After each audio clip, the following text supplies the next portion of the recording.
Hi, Rebecca Lee here, teaching people how to detox from heavy metals without getting hurt. Years ago, when I ran a food processing business, I had a refugee from Azerbaijan as an employee. She'd been an economist in Moscow, but had come to the States to follow her son, who was very ambitious.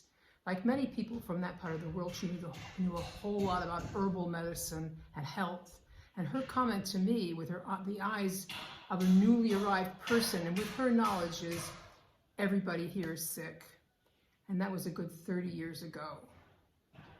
Bobby Kennedy is the first person to really call attention to the epidemic of chronic disease in the States. And that's an epidemic that is bleeding over into other countries of the rest of the world too. Everybody is sick. Everybody is overweight. People have autoimmune problems. They have fibromyalgia. They have chronic fatigue. They have allergies and asthma and food sensitivities. They have anxiety and depression and neurological issues.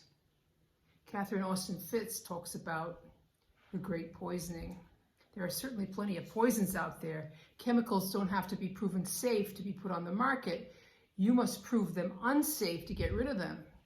Our food is drenched in crap. Chemical ick is what Andy Cutler used to call it. In our book, The Mercury Detox Manual, we quote from a journal article which says about mercury, quote, "The resulting clinical picture can be differently associated to over 250 symptoms involving the neurological, renal, respiratory, cardiovascular, hepatic, reproductive, and immune systems with phytotoxicity and genotoxicity in humans." So the one toxin that can explain the whole panoply of disaster is mercury, and still is. The others are kind of accessory poisons, bad enough, but they don't nicely cover all the bases the way mercury does.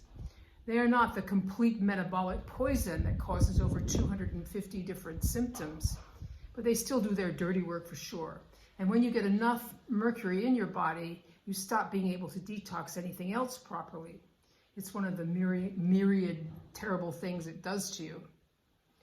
I don't know if Mr. Eli Lilly, when he put that mercury preservative on the market, and it wound up in those products that must not be named, scheduled for little children, I don't know if Mr. Lilly rubbed his hands together and twiddled his mustache and gloated about all the money he would make treating the multitude of downstream diseases this very special poison would cause.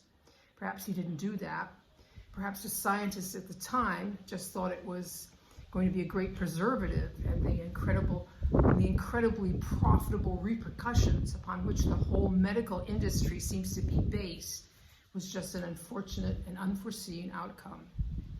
Andy Cutler, before he died, told me he thought that between 30 and 50% of the population is toxic with mercury.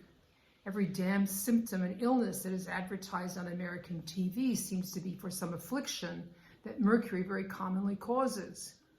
The good news is, it's not that hard to get rid of. It takes time and some discipline, but it chelates out quite nicely if you know what you're doing.